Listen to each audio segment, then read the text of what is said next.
নমস্কাৰ। এই মুহূৰ্তত অসমৰ প্ৰত্যেকগৰাকী জনতালৈ দিবলৈ ওলাইছোঁ ডাঙৰ খবৰ। আজি হৈছে 4 আগষ্ট। আজি অসমৰ লাখ লাখ দুখীয়াসকললৈ কেইখনমান চৰকাৰী আঁচনিলৈ দিবলৈ ওলাইছোঁ ডাঙৰ খবৰ। যিসকল মানুহে এই ভিডিঅ'টোত ক্লিক কৰিছে, অনুগ্ৰহ কৰি ভিডিঅ'টো স্কিপ নকৰি প্ৰথমৰ পৰা শেষলৈ চাই থাকিব, কিয়নো এইটো ভিডিঅ'ৰ মাজত মহিলাসকলৰ পৰা আৰম্ভ কৰি শ্ৰমিকসকললৈ কেইখনমান গুৰুত্বপূৰ্ণ খবৰ প্ৰদান কৰিম। অনুগ্ৰহ কৰি ভিডিঅ'টোত ক্লিক কৰিছে যদি ভিডিঅ'টো স্কিপ নকৰি প্ৰথমৰ পৰা শেষলৈ চাই থাকিব। লগতে মোৰ চেনেলত নতুন হ'লে প্লিজ চেনেলটো ছাবস্ক্ৰাইব কৰি মোৰ লগত থাকিব। তো বলক ভিডিঅ'টো আৰম্ভ কৰি আজি প্ৰথমটো গুৰুত্বপূৰ্ণ খবৰৰ বিষয়ে বিস্তাৰিত জানি লওক। তো আজি প্ৰথমটো গুৰুত্বপূৰ্ণ খবৰ হ'ল অৰুণোদয় আঁচনিলৈ। তো যিসকল মহিলাৰ নাম অৰুণোদয় আঁচনিত অন্তৰ্ভুক্ত হৈ আছে, লগতে যিসকল পুৰুষৰ নাম অৰুণোদয় আঁচনিত অন্তৰ্ভুক্ত হৈ আছে, সেইসকল পুৰুষ মহিলাই চলিত মাহত লাভ নকৰে অৰুণোদয় আঁচনি 1250কৈ টকা, কিয়নো অসমৰ মাননীয় মুখ্যমন্ত্ৰী ডক্টৰ হিমন্ত বিশ্ব শৰ্মা ডাঙৰীয়াই জনাইছে যে চলিত আগষ্ট মাহত অৰুণোদয় আঁচনি 1250কৈ টকা প্ৰদান নকৰিব। ইয়াৰ পৰিৱৰ্তে অহা ছেপ্টেম্বৰ মাহত অৰুণোদয় আঁচনিৰ ধন প্ৰদান কৰিব। তো অৰুণোদয় আঁচনিৰ ধন প্ৰদানক লৈ আপোনালোকক মোবাইল স্ক্ৰীণত দেখুৱাই আছোঁ। অসম চৰকাৰৰ ফালৰ পৰা এনেকৈ এখন আপডেট প্ৰদান কৰিছে। ইয়াতে কি লিখা আছে পঢ়ি শুনাই দিছোঁ।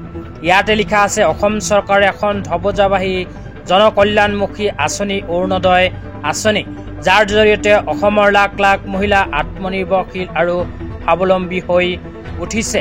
তো তাৰপিছত আৰু কি লিখা আছে আপোনালোকক জনাই দিছোঁ।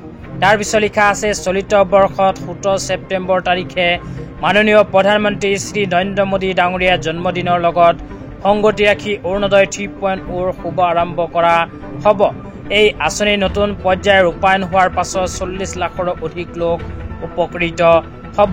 তো ইয়াতে কোৱা অনুযায়ী যিসকল মহিলাৰ নাম অৰুণোদয় আঁচনিত অন্তৰ্ভুক্ত হৈ আছে, লগতে যিসকল মানুহে নতুনকৈ অৰুণোদয় 3.0 আঁচনিত আবেদন কৰিছে, সকলো মানুহক অসম চৰকাৰে অহা 17 ছেপ্টেম্বৰ তাৰিখৰ পৰা নতুনকৈ অৰুণোদয় আঁচনিৰ 1250কৈ টকা প্ৰদানৰ কাম আৰম্ভ কৰিব। চলিত আগষ্ট মাহত অৰুণোদয় আঁচনিৰ হিতাধিকাৰীসকলে লাভ নকৰে অৰুণোদয় আঁচনিৰ 1250কৈ টকা। অসম চৰকাৰে চলিত আগষ্ট মাহৰ 1250কৈ টকা প্ৰদানৰ কাম বন্ধ ৰাখিছে। অহা 17 ছেপ্টেম্বৰ তাৰিখে নতুন পুৰণাসকলে লাভ কৰিব অৰুণোদয় আঁচনিৰ ধন। তেতিয়া আপোনালোকক দিবলৈ ওলাইছোঁ আজি দ্বিতীয়টো খুবেই গুৰুত্বপূৰ্ণ খবৰ। আজিৰ দ্বিতীয়টো গুৰুত্বপূৰ্ণ খবৰ হ'ল অসম চৰকাৰৰ কেবিনেট বৈঠক লৈ। অসম চৰকাৰে এটি কলি দুটি পাত আঁচনিলৈ কেবিনেট বৈঠকত এনেকৈ এখন সিদ্ধান্ত গ্ৰহণ কৰিছে।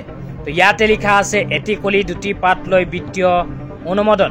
কেবিনেটে মুখ্যমন্ত্ৰী এটি কলি দুটি পাত আঁচনি ৰূপায়ণৰ বাবে 342 কোটি টকা বিত্তীয় আবণ্টনত অনুমোদন জনাইছে।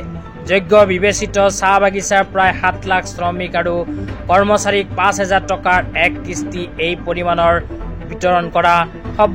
তো ইয়াতে কোৱা অনুযায়ী অসম চৰকাৰে নতুনকৈ ঘোষণা কৰিছে এটি কলি দুটি পাত আঁচনি। তো এইখন আঁচনিৰ জৰিয়তে 342 কোটি টকাৰ অনুমোদন জনাইছে অসম চৰকাৰে কেবিনেট বৈঠকত। তাৰপিছত কোৱা হৈছে, অসমৰ প্ৰায় 7 লাখ চাহ বাগিচাৰ শ্ৰমিক আৰু কৰ্মচাৰীসকলক এককালীনভাৱে 5,000কৈ টকাৰ আৰ্থিক সাহায্য প্ৰদান কৰিব। তেতিয়া আপোনালোকক দিবলৈ ওলাইছোঁ আজি তৃতীয়টো খুবেই গুৰুত্বপূৰ্ণ খবৰ। আজি তৃতীয়টো গুৰুত্বপূৰ্ণ খবৰ হ'ল ছোৱালীসকলৰ বাবে। অসম চৰকাৰে নিযুত মইনা আঁচনিলৈ ছোৱালীসকলৰ বাবে এখন বিশেষ আপডেট প্ৰদান কৰিছে। তো যিসকল ছোৱালীয়ে নিযুত মইনা আঁচনিৰ সুবিধা পোৱা নাছিল, সেইসকল ছোৱালীৰ বাবে আহি গ'ল ভাল খবৰ, কিয়নো অসম চৰকাৰে আকৌ নতুনকৈ আৰম্ভ কৰিব আবেদন। তো ইয়াৰ বিষয়ে কোৱা হৈছে, 2024-25 বৰ্ষত 132.63 কোটি টকা প্ৰদান। পৰৱৰ্তী পৰ্যায়ত আবেদন মুকলি 6 আগষ্ট 2025। তো ইয়াতে কোৱা অনুযায়ী যিসকল ছোৱালীয়ে নিযুত মইনা আঁচনি পোৱা নাছিল, সেইসকল ছোৱালীৰ বাবে আকৌ আৰম্ভ কৰিব নিযুত মইনা আঁচনিৰ আবেদন। তো আবেদন অহা 6 আগষ্ট 2025 তাৰিখৰ পৰা অসম চৰকাৰে আৰম্ভ কৰিব। তো আজি ইমানেই। ভিডিঅ'টো চাই কেনে পালে নিশ্চয় এইটো ভিডিঅ'ৰ কমেণ্ট বক্সত কমেণ্ট কৰি জনাই